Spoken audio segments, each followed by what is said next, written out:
Bienvenue à cette capsule vidéo concernant l'utilisation du CPAP avec précaution MRSI. Cette capsule est un extrait d'une vidéo complète que vous pouvez visionner en entier sur la chaîne YouTube SPU Montérégie.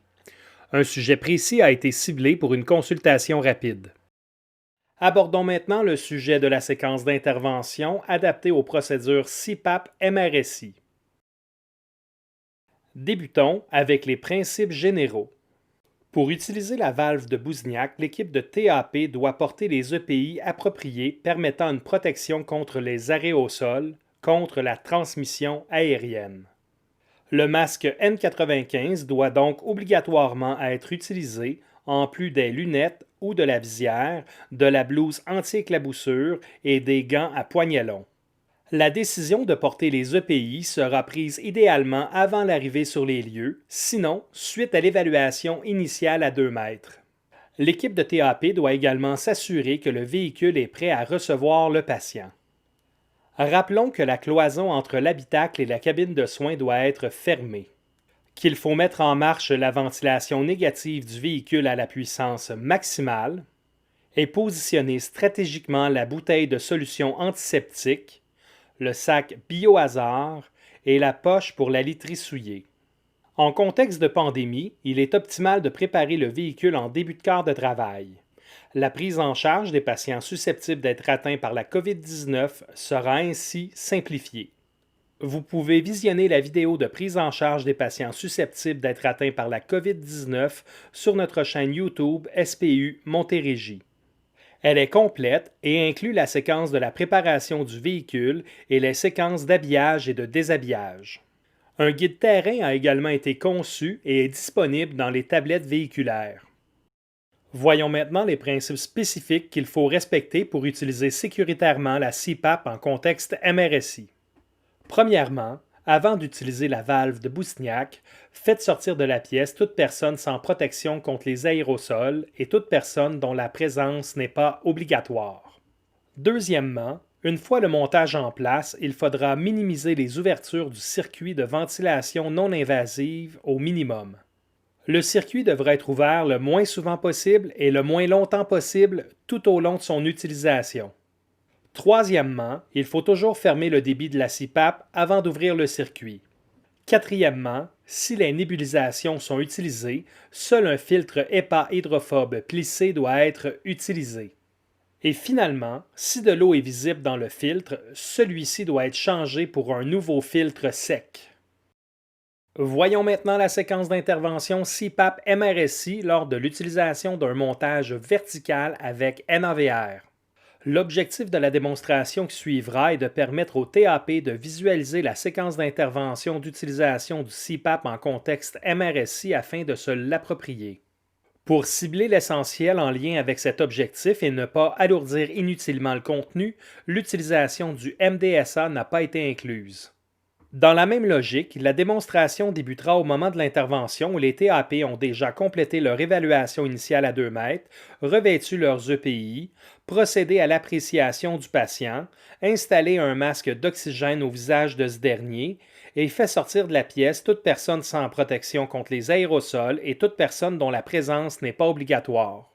La démonstration inclut l'utilisation du NAVR car c'est lors de son utilisation que la séquence est la plus complexe. Avant de la visionner, il faut insister sur une notion importante. Il faut minimiser les ouvertures du circuit. Pour cette raison, lorsque l'administration du salbutamol est requise et objectivée en début d'intervention, il faut inclure le NAVR au montage avant même de l'installer au visage du patient. C'est cette séquence qui sera utilisée dans la démonstration. La première étape de notre séquence d'utilisation du CPAP en contexte MRSI est celle du montage. Il faut assembler dans l'ordre le NAVR, le coude, le filtre HEPA mécanique hydrophobe plissé, l'adaptateur avec port pour oxygène et la valve de Bouzignac. Une fois le montage terminé, déposez-le. Retirez maintenant le nébulisateur du montage. Dévissez la partie supérieure du nébulisateur. Vérifiez et préparez la dose de salbutamol. Versez la quantité de solution dans le nébulisateur afin d'administrer la bonne dose. Revissez la partie supérieure du nébulisateur et assurez-vous de toujours le maintenir à la verticale. Prenez le montage et réintroduisez le nébulisateur dans le T du NAVR. Demandez à votre partenaire de tenir le montage en s'assurant que le nébulisateur soit à la verticale.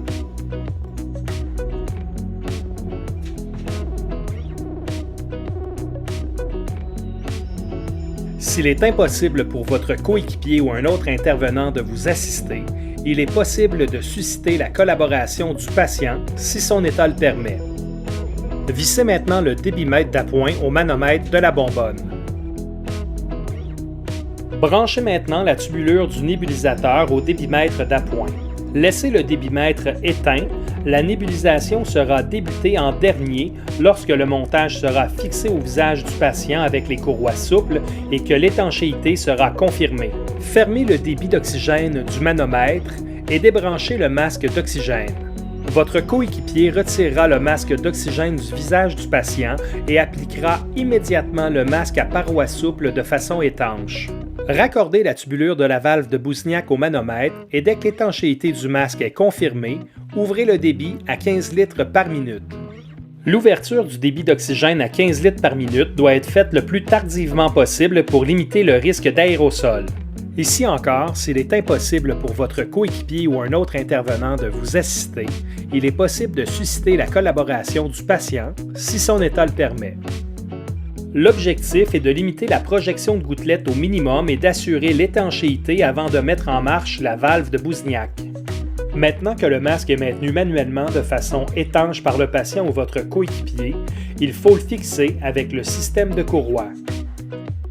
Pendant l'installation des courroies, veillez en continu à ce que le scellé du masque demeure étanche.